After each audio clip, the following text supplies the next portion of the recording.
Assalamualaikum warahmatullahi wabarakatuh. Pemirsa Metro TV apa kabar? Bagaimana nih puasanya? Mudah-mudahan selalu dalam lindungan, selalu dalam kemudahan dan kelancaran dalam menjalankan ibadah. Ya, seperti biasa dari studio Metro TV Manulife, saya Indah Kirana hadir kembali dalam Tafsir Al-Misbah bersama Bapak Quraisy Shihab. Assalamualaikum Pak Quraisy. Waalaikumsalam. Pak Quraisy, kita kehadiran ini lagi nih, stand up comedian lagi nih ya. Mudah-mudahan semakin meriah.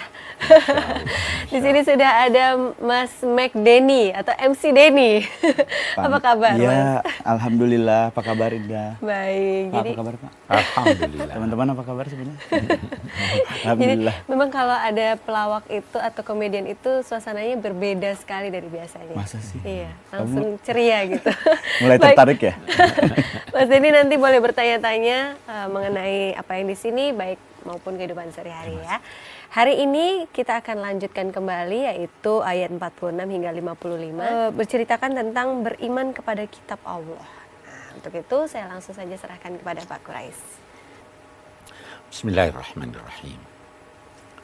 Ayat kita ini setelah ayat-ayat yang lalu itu berbicara tentang orang-orang yang mempersekutukan Allah, yang tidak percaya akan kitab suci. Kali ini pembicaraan ayat kita ini berbicara menyangkut orang-orang yang percaya adanya kitab suci. Nah, ada istilah Al-Quran, Ahlul Kitab, orang-orang yang memiliki kitab suci. Itu berbeda dengan istilahnya dengan orang-orang musyrik. Musyrik itu oleh Al-Quran difahami, al-musyrikun difahami dalam arti penyembah berhala. Ahlul Kitab itu diartikan orang-orang Yahudi dan Nasrani. Nah, orang Yahudi dan Nasrani punya kitab suci. Kita pun mempercayai kitab suci mereka sebagaimana yang diturunkan oleh Allah kepada Nabi Musa dan Isa. Nah, di sini Allah Subhanahu wa taala berpesan kepada semua umat Islam. Firman-Nya, "Wala tujadilu ahlal kitab illa billati hi ahsan." Janganlah kamu berdiskusi dengan ahlul kitab, yakni dengan orang Yahudi dan Nasrani, kecuali dengan cara, kata-kata, sikap yang terbaik. Kecuali Dia tidak katakan yang baik, yang terbaik. Sebelum lanjut, saya ingin melihat ayat 45, ayat sebelum ini. Ayat 45 itu perintahnya berbentuk tunggal. Utlu ma uhiya ilaika. Wahai Nabi Muhammad, bacakan apa yang diwahyukan kepadamu. Jadi tertuju kepada Nabi sendiri. Karena hanya Nabi sendiri yang menerima wahyu itu. Ya kan? Yang lain kita tidak terima. Yeah. Tapi waktu dia menuntun menyangkut mujadalah, menyangkut diskusi dan sebagainya, kalimatnya berbentuk jamak. Jangan kamu semua. Ini disebabkan, tadi kita katakan, karena penerimaan wahyu itu hanya kepada Nabi Muhammad seorang dalam konteks Al-Quran, sedangkan diskusi itu bisa dilakukan oleh semua orang, maka di sini bentuknya jamak. Nah, bahkan ulama berkata, bentuk jamak yang ada di sini itu tidak ditujukan kepada Nabi Muhammad. Karena apa? Tidak mungkin Nabi Muhammad akan berdiskusi dengan cara yang tidak wajar. Baru dia katakan, illal ladzina zalamu minkum. Illa itu mempunyai dua makna. Bisa berarti kecuali, bisa berarti tetapi. Beda enggak tetapi dan kecuali? beda ya? Beda. Nah, kalau saya berkata kecuali, maka apa yang saya kecualikan itu adalah bagian dari apa yang sudah disebut sebelumnya. Saya misalkan berkata begini, semua mahasiswa datang kecuali Ali. Ali itu mahasiswa atau bukan? Mahasiswa. Tapi Kalau saya berkata semua mahasiswa datang tetapi Ali tidak datang. Ali itu mahasiswa atau bukan? Bukan. Semua mahasiswa datang, tetapi dosen tidak datang. Dosen kebetulan namanya Ali. Ya kan? Nah, kita lihat di sini. Jadi bisa kecuali, bisa tetapi. Nah, janganlah kamu berdiskusi dengan ahlul kitab kecuali dengan cara yang terbaik, kecuali orang-orang yang berlaku aniaya di antara mereka. Boleh tidak yang terbaik, tetapi yang baik. Jadi walaupun dia itu berlaku aniaya, walaupun dia itu keliru, tetap jangan berdiskusi kecuali dengan cara yang baik. Nah, bisa juga kita artikan, tetapi orang-orang yang berlaku aniaya itu jangan diskusi dengan dia. Nah, ada pesan. Kalau Anda mau berdiskusi, terbukalah. Cari kebenaran. Siapapun yang menemukan kebenaran atau yang mengumumkannya, terima. Ya kan? Oke. Tapi kalau ada orang yang mencari pembenaran, dia hanya sendiri yang mau benar, tidak usah diskusi dengan dia. Karena walaupun Anda bisa meyakinkan dia dengan argumentasi Anda, dia tetap tidak mau terima. Dia kepala batu. Untuk apa diskusi? Nanti dalam perkembangannya, setelah ini, itu ada yang berkata begini, kita berdiskusi dengan mereka jangan menyangkut akidah. Karena kita tidak bisa ketemu. Ya toh? Tapi kita bisa berdiskusi dengan hal-hal yang lain. Waqulu, dan sampaikanlah kepada mereka, amanna billazi unzila ilaina wa unzila ilaikum. Kami percaya kepada yang diturunkan kepada kami, kitab suci itu. Kami pun percaya apa yang diturunkan kepada kamu, sebagaimana yang dijelaskan oleh nabi-nabi kamu, Nabi Isa dan Nabi Muhammad. Jadi itu begini sebenarnya. Kita itu percaya Injil, kita itu percaya Taurat yang turun kepada Nabi Musa. Tetapi mereka tidak percaya Quran, ya. Tapi itu tidak menghalangi kita untuk berdiskusi dengan baik. Mari kita cari jalan temu. Bisa jadi dalam kehidupan bermasyarakat. Nah, baru di sini dikatakan wa ilahuna wa ilahukum wahid. Tuhan kami, kaum muslim, Tuhan kalian juga sama. Kita dalam konteks Indonesia, kita berkata, semua kita mengakui ketuhanan yang Maha Esa. Ya kan? Walaupun penafsirannya boleh jadi berbeda. Tapi itu titik temu. Mari kita mencari titik temu di antara kita. Mari kita diskusikan dan kita semua berserah diri kepada Tuhan.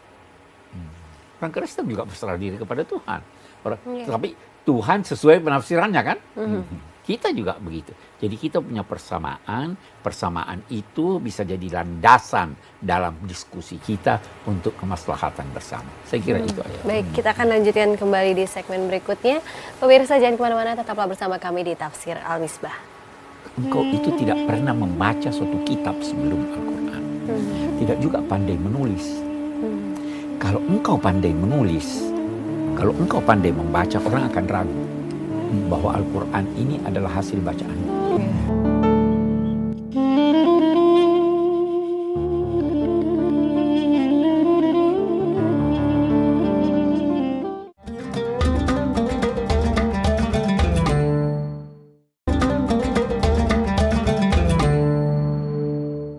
Kembali lagi dalam Tafsir Al-Misbah dan kita masih menjabarkan surat Al-Ankabut ayat 46 hingga 55. Silakan Pak, dilanjutkan. Baik, kita lanjutkan. Demikianlah kami turunkan kepadamu wahai Nabi Muhammad, suatu kitab suci sebagaimana kami pernah menurunkannya kepada Isa dan Musa. Sama-sama sumbernya dari Allah. Adapun orang-orang yang telah kami beri kitab sebelum Al-Quran, ada di antara mereka itu yang mempercayai Al-Quran. Itu ada Abdullah ibn Salam, ada Mukhairik, itu orang-orang Yahudi. Dan di antara orang-orang Arab, masyarakat Mekah, ada juga yang percaya. Tapi ada juga yang tidak percaya. Tidak ada yang mengingkari bukti-bukti kebenaran kami kecuali orang-orang kafir. Hai Muhammad, engkau itu tidak pernah membaca suatu kitab sebelum Al-Quran. Tidak juga pandai menulis. Kalau engkau pandai menulis, kalau engkau pandai membaca, orang akan ragu bahwa Al-Quran ini adalah hasil bacaan. Nah, itulah hikmahnya mengapa Nabi Muhammad tidak pandai membaca dan menulis. Beliau tidak pandai membaca dan menulis, tetapi bisa mengemukakan seindah ini, sebenar ini, yang banyak sekali di antaranya tidak diketahui oleh manusia. Dari mana dia tahu? Engkau tidak pernah menulis, karena jika demikian orang akan ragu. Jadi Allah sengaja memilih nabinya yang tidak pandai membaca dan menulis, yang hidup di tengah masyarakat yang terkebelakang, ya toh, untuk dia jadikan bukti bahwa memang kitab suci ini atau apa yang disampaikannya itu bersumber dari Allah, bukan buatan dia. Bal huwa ayatun bayyinat. Al-Quran itu adalah ayat-ayat yang sangat jelas, berada di dada orang-orang yang telah diberi ilmu. Ini menarik, ini Al-Quran. Anak kecil bisa hafal. Tidak ada suatu kitab suci setebal Al-Quran yang bisa dihafal di luar kepala oleh anak kecil. Tidak ada satu kitab suci, sejak umat manusia mengenal tulis baca sekitar 5.000 tahun yang lalu, yang dibaca oleh orang yang tidak mengerti artinya. Apa ini? Karena Tuhan memudahkan ini untuk dibaca. Wa qalu laula unzila alaihi ayatum mir rabbih. Nah, orang-orang musyrik itu berkata, mestinya bukti kenabiannya itu adalah hal-hal yang bisa terjangkau oleh indera. Mereka itu maunya begini, kasih tongkat kayak Nabi Musa. Kasih mukjizat kayak Nabi Isa bisa menghidupkan orang mati dan sebagainya. Allah berfirman, menjawab itu, katakanlah wahai Muhammad, bukti-bukti itu bersumber dari Allah, bukan saya tidak bisa minta. Itu kalau Tuhan kasih saya terima, saya sampaikan pada kalian, kalau tidak ya tidak. Saya hanya sekedar menyampaikan. Nah, Allah terus menjawab, apakah belum cukup lagi bahwa kami sudah turunkan kitab suci ini? Karena kalau kami memberikan bukti-bukti yang bisa kamu raba, yang bisa kamu lihat, itu belum tentu kamu percaya. Sebagaimana orang-orang dulu juga tidak percaya. Kamu bisa berkata ini sihir. Ya. Jadi lebih baik untuk kamu saya beri bukti-bukti yang bisa meyakinkan akal kamu. Nah, inilah Al-Quran. Sesungguhnya dalam hal tersebut, dalam turunnya Al-Quran ini terdapat rahmat dan peringatan bagi orang-orang yang beriman. Kalian tidak mau percaya? Cukuplah Allah yang menjadi saksi antara saya dan kamu. Allah tahu saya sudah sampaikan. Kalian menolak, Allah tahu kalian menolak. Sudahlah, selesai tugas saya, kita kembalikan kepada Tuhan. Begitu juga dalam diskusi. Kalian tidak mau percaya? Silahkan. Lakum dinukum waliyadin. Bagaimana? Kalian tidak diminta mempertanggungjawabkan apa yang kami lakukan. Kami juga tidak diminta untuk mempertanggungjawabkan apa yang kalian lakukan. Mari kita hidup damai di dunia ini. Itu yang diajarkan. Qul kafa billahi syahidun. Sesungguhnya Allah itu maha mengetahui dan terus menerus maha mengetahui apa yang berada di langit dan di bumi. Sedangkan orang-orang walladzina amanu bil batil wa kafaru billah ulaika humul khasirun. Sedangkan orang-orang yang percaya pada kebatilan, menolak kebenaran dan menolak keesaan Allah Subhanahu wa taala, mereka itulah orang-orang yang merugi. Mereka itulah orang-orang yang sesat. Ini sikap yang diajarkan Al-Quran terhadap ahlul kitab. Saya ingin berkata begini, bahwa sikap kaum muslimin terhadap Orang-orang Yahudi dan orang-orang Kristen itu berbeda dengan sikapnya kepada orang penyembah berhala. Orang-orang Yahudi, orang-orang Nasrani, kita bergaul akrab dengan mereka. Karena sama-sama bertuhan. Iya. Jadi kita punya persamaan. Iya. Itu sebabnya sembelihan ahlul kitab boleh kita makan. Sembelihan penyembah berhala kita tidak boleh makan. Karena dia tidak mengakui Tuhan.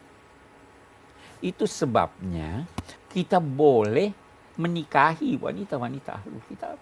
Kepercayaan akan wujud dan keesaan Allah itu bisa mempengaruhi diri seseorang sehingga mengakibatkan dia melahirkan hal-hal positif berbeda dengan orang yang menyembah berhala. Jadi nanti di salah satu episode kita akan mendapatkan bagaimana sikap orang-orang Islam ketika terjadi peperangan antara Persia dan Romawi. Kaum muslimin itu memihak kepada Romawi karena mengakui Tuhan. Persia itu menyembah api. Kaum muslimin tidak berpihak ke sana. Walaupun kita tidak persis sama ajaran kita, tapi boleh jadi ajaran moralnya sama, boleh jadi kita mengakui ada kuasa dan sebagainya. Saya kira itu kita punya. Nanti kita akan sesi pertanyaan ya Mas Denny. Tentunya pemirsa, Anda juga boleh bertanya. Nanti kita akan kembali lagi saat lagi di Tafsir Al-Misbah. Usahakanlah meyakinkan pihak lain tentang kebenaran Anda. Tapi jangan halangi orang lain berusaha untuk meyakinkan Anda dengan kebenaran.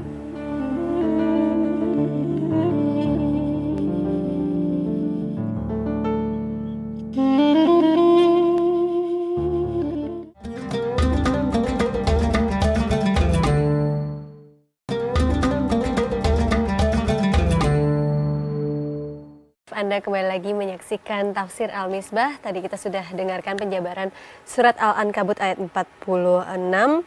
Allah berpesan kepada semua umat, janganlah kamu semua berdiskusi dengan kaum Yahudi atau Nasrani kecuali dengan kata-kata yang terbaik. Nah ini kalau dalam kehidupan sehari-hari nih Pak Qurais. Kadang kita suka berdiskusi tapi keseringannya kaum Yahudi atau Nasrani itu menggunakan logikanya gitu.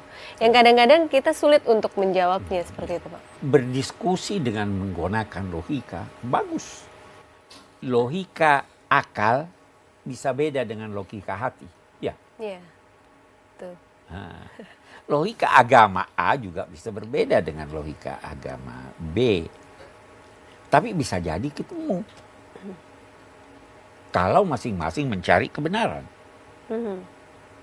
Kalau ditemukan kebenaran itu. Jadi cara harus baik. Karena kita tidak ingin keluar dari suatu diskusi dengan bermusuhan. Usahakanlah meyakinkan pihak lain tentang kebenaran Anda.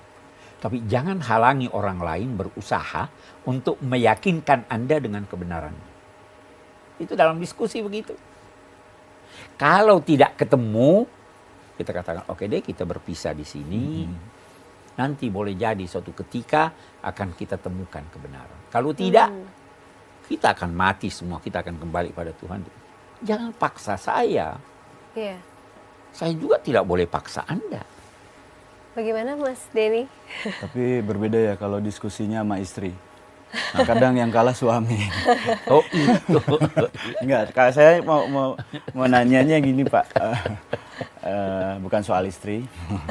Yang menarik bagi saya adalah tadi ada bahwasanya laki-laki muslim boleh menikahi non muslim. Kaum Nasrani. Kaum Nasrani gitu. Kalau saya pribadi sih ketika cinta itu tumbuh dan diberikan oleh Tuhan, kadang kita tidak mengenal agama jadinya gitu. Tapi yang penting kita memberikan yang terbaik buat pasangan kita. Dan Tuhan pun pasti akan menyukainya gitu. Betul. Tapi ada batasan-batasan yang muslim boleh, tapi Nasrani laki-lakinya tidak boleh atau gimana itu? Iya, ada batasan-batasan. Saya ingin berkata begini. Dulu pertimbangannya bahwa laki-laki itu lebih dominan dari perempuan. Iya. Ya kan? Iya. Laki-laki muslim sikapnya terhadap agama Yahudi dan Nasrani adalah mengakui bahwa dia punya kitab suci, dia punya nabi, itu diakui. Dalam agama Islam, suami tidak boleh memaksa istrinya untuk menganut agamanya. Dalam ajaran Yahudi dan Nasrani, mereka tidak mengakui Muhammad sebagai nabi. Sebab seandainya mengakui bahwa itu ajaran bersumber dari Tuhan, dia pasti akan percaya. Ya. Nah, dikhawatirkan jangan sampai yang beragama selain Islam memaksa istrinya untuk itu. Dalam agama Islam, seorang suami Muslim boleh mengantar istrinya pergi ke gereja. Boleh. Kan diizinkan lakum dinukum waliyadin. Nah, itu dulu. Sekarang ulama punya pertimbangan lain. Pertimbangannya begini. Dulu laki-laki dominan. Sekarang Anda katakan sering kalah ya. Iya, Pak.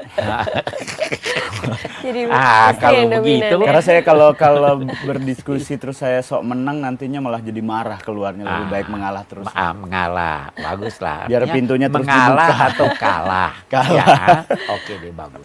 Kalau begitu, kalau memang wanita sudah lebih dominan atau dikhawatirkan dominan, lebih baik kawin dengan yang seagama, kawin dengan yang sebudaya, kawin dengan yang keyakinan dan selevel pengetahuannya, supaya tidak cekcok. Karena perkawinan itu seyogianya hanya sekali dalam hidup. Jangan ada cerai. Biaya mahal. Bukan, itu bukan pertimbangan biaya, ya. Hidup mahal. Ya, Baik, betul. usahakan jangan sampai ada semenit dari usia Anda yang Anda gelisah. Jadi itu dalam soal perkawinan begitu. Tapi betapapun saya ingin kembali berkata, kita harus menghormati setiap penganut agama. Walaupun kita juga harus sadari dan akui bahwa menghormati bukan berarti menerima. Kita yang beda pendapat kita hormati. Semua pendapat kita harus hormati. Selama pendapat itu tidak mengundang kepada permusuhan. Oke? Baik, Bapak, ini ada pertanyaan dari pemirsa. Seperti biasa kita simak dulu tayangan yang berikut ini. Assalamualaikum warahmatullahi wabarakatuh. Nama saya Erlinda Jessica Wardani.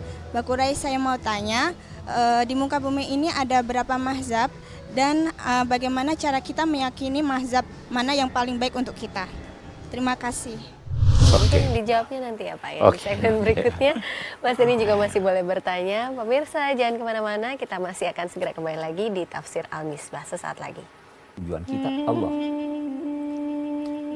Contohnya, tujuan saya mencapai angka 10. Ya.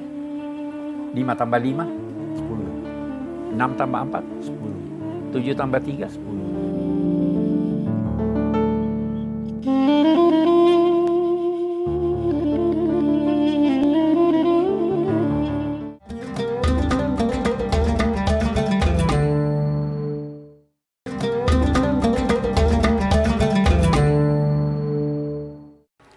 Terima kasih Anda masih bersama kami dalam Tafsir Al-Misbah. Jadi pertanyaannya ini seperti ini Pak. Ada berbagai mazhab di muka bumi ini. Bagaimanakah cara kita untuk menentukan mazhab mana yang ingin kita yakini? Mazhab itu kita bisa katakan bahwa hasil pemikiran.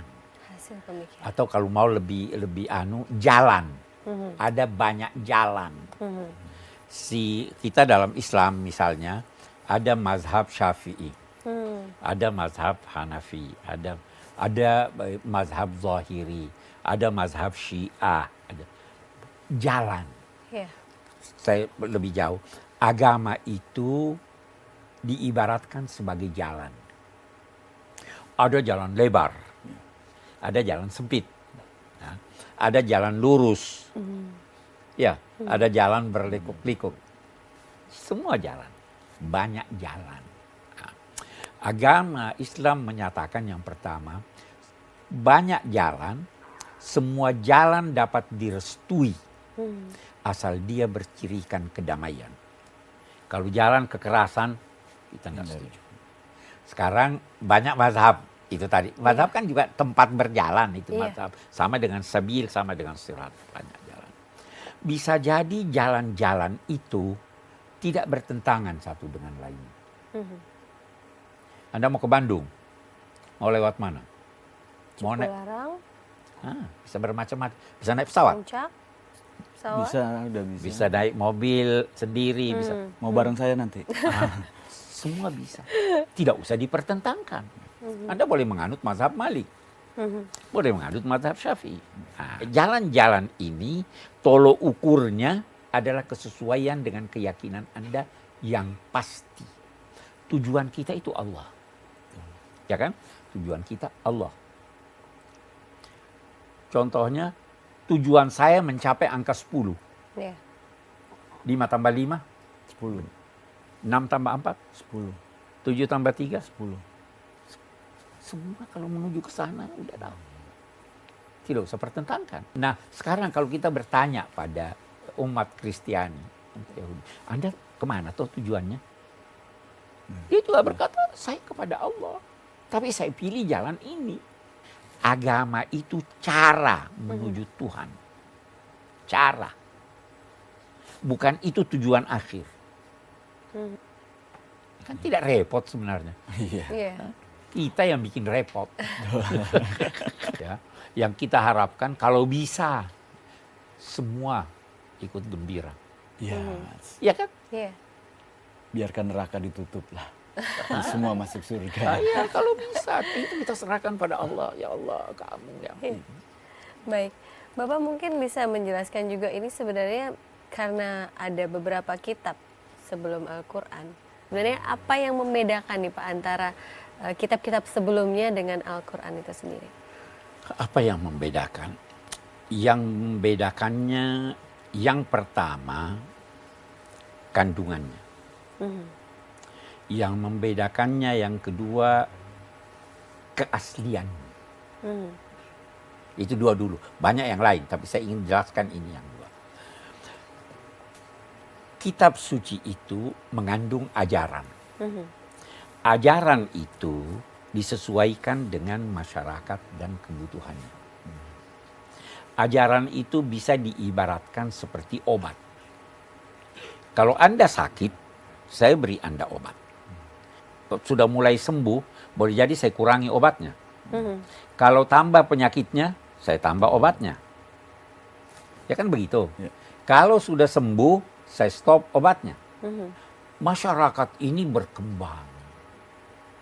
Ada yang punya penyakit ini, ada yang punya penyakit itu. Datanglah tuntunan agama memberi obatnya. Sewaktu masa Nabi Musa, masyarakat itu terlalu bersifat materialistis. Datang Nabi Isa, ajarannya memberi obat. Kembalilah kepada ini. Ya toh? Datang masyarakat Nabi Muhammad, masyarakat kita sekarang ini situasinya beda lagi. Akalnya sudah lebih sempurna dari yang lalu. Ilmunya sudah lebih banyak. Maka diberikan ajaran hanya nilai-nilai. Yang dirinci hanya yang tidak bisa terjangkau oleh akalnya. Sudah beda kan? Nah di sini karena itu ada yang dulu ada di kitab suci yang lain, sekarang sudah tidak dipakai lagi. Jadi perbedaan pada kandungan. Iya. Sekarang pada yang kedua yang saya ingin terangkan, autentisitasnya, keasliannya. Tulis baca itu dulu sangat langka. Sehingga kitab-kitab yang lalu itu tidak tertulis. Kitab-kitab suci yang ada sekarang itu tertulis kemudian. Bahasa yang digunakan oleh kitab-kitab suci yang diterima oleh Nabi Musa dan Isa itu sudah punah sekarang. Kata-kata bisa berubah artinya atau tidak? Bisa. Bisa ya. Kita ini kalau tidak pelihara bahasa daerah, bisa hilang itu bahasa daerah. Anak-anak saya sudah tidak ngerti bahasa ibu saya. Bahasa ibu saya bahasa Bugis, tidak pernah dipakai lagi. Kitab Taurat yang ada terjemahan, yang bahasa aslinya nggak tahu di mana. Dan itu baru ditulis setelah sekian ratus tahun. Ya kan? Nah, kalau Al-Quran itu begitu turun wahyu ditulis. Oh. Begitu turun wahyu dihafal. Ya. Kenapa dihafal? Karena kalimatnya indah. Sama sekarang anak-anak kita hafal lagu-lagu berbahasa Inggris walaupun dia tidak ngerti. Ya.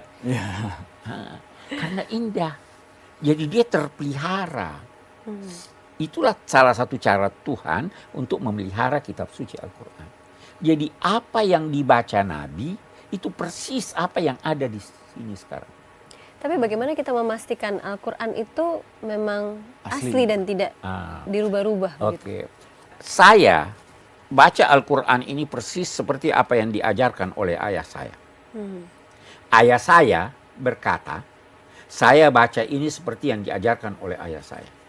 Secara turun-temurun sampai ke atas. Iya, iya. Dan, kita lihat, dan ini banyak yang berkata begitu.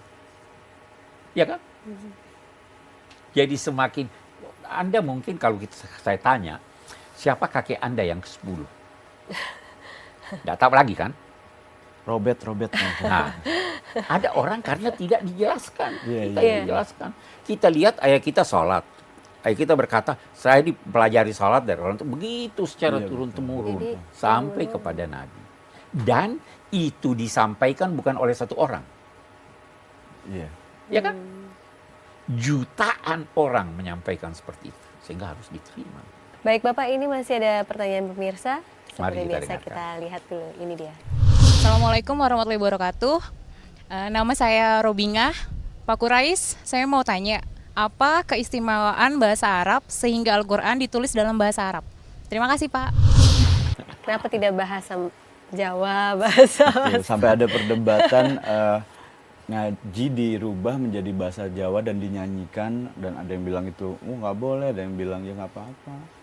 Bahasa itu ada yang kaya, ada yang miskin. Saya selalu berkata, bahasa Indonesia itu miskin dibanding dengan bahasa Jawa.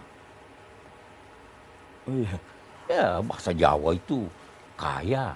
Banyak kata-kata dalam bahasa Jawa yang dicari padanannya dalam bahasa Indonesia tidak ada. tidak sulit ya, Ya, untuk di... Saya teringat dulu waktu Pak Harto berkata miris. Miris. Apa bahasa Jawa, apa bahasa Indonesia nya? Kaya, boleh jadi ada tapi panjang. Ada bahasa, kalau saya berbicara, Anda tidak tahu apakah ini ditujukan pada lelaki atau perempuan. Kalau saya berkata, ada berdua nih, Ya. duduklah. Siapa yang saya perintah? Dua-duanya. Dua-duanya. Kalau saya hanya mau perintah satu aja, Duduk kau, nunjuk gimana? menunjuk dua ya. Dua. Nah, kalau dalam bahasa Arab tidak. Ada kata yang susunannya menunjuk ini untuk perempuan, ini untuk laki. Ijlis, duduk. Ijlisi, duduk. Kalau dua-duanya saya mau suruh, bagaimana? Ijlisa. Kalau semua saya mau suruh duduk, ijlisu. Ada bahasa yang tidak ada itu. Bahasa Arab itu kaya. Ada tunggal, ada dual, ada jamak. Jadi sangat kaya, kosakatanya sangat kaya.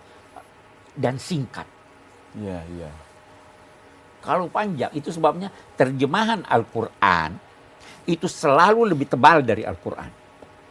Terjemahannya Ya, lebih tebal. terjemahan. Iya, iya, iya. Itu. Jadi saya kira itu jadi ada keistimewaannya. Tentu saja juga karena dia turun di negeri Arab. Maka pasti bahasa Arab dong. Di samping itu. Tapi mengenai tadi nyanyian Jawa yang di ngaji dengan bahasa Jawa itu bagaimana? Terus ada yang ketika orang ngomong bahasa Arab, orang-orang yang cuma dengar, "Woi, jangan mainin bahasa Arab dong." Kan itu bahasa sehari-hari sebenarnya, bukan bacaan Quran gitu. Jangan mainin Bahasa. ayat-ayat. Ayatnya. Tetapi Anda mau melucu menggunakan bahasa Arab yang bukan ayat Al-Quran, silahkan. Semua bahasa sama. Iya, iya. Nah, membaca Al-Quran harus dengan penuh hormat. dan ada ketentuan-ketentuannya. Ada yang harus dipanjangkan, ada yang harus dipendekkan. Mengeluarkan hurufnya itu ada tempatnya. Kalau Anda berkata B, itu mempertemukan bibir. B. M, tempatnya lain. H, tempatnya lain. Ain, tempatnya lain. Selama Anda baca itu sesuai dengan ketentuan-ketentuannya, dengan lagu apapun, silahkan. Hemat saya begitu. Dengan langgam apapun, silahkan. Asal tidak mengandung kesalahan, tidak mengandung pelecehan. Nah, itu juga sebabnya ada yang ulama-ulama tidak setuju Al-Quran diiringi dengan musik. Iya. Sudah hilang kesuciannya. Tempatnya itu bacalah. Ya, itu saya kira itu ya. Jadi kita, kalau saya bolehkan dengan langgam apapun, asal syaratnya sesuai dengan ketentuan. Panjang pendek. Panjang pendeknya ada ilmunya sendiri itu ilmu membaca Al-Quran. Baik, nanti kita masih punya satu segmen lagi untuk membahas mengenai bermacam-macam ini. Dan pemirsa, untuk itu tetaplah bersama kami di Tafsir Al-Misbah. Semua itu ada batasnya. Sehingga kalau melucu melampaui batas tidak dibenarkan. Melucu yang mengakibatkan permusuhan tidak dibenarkan.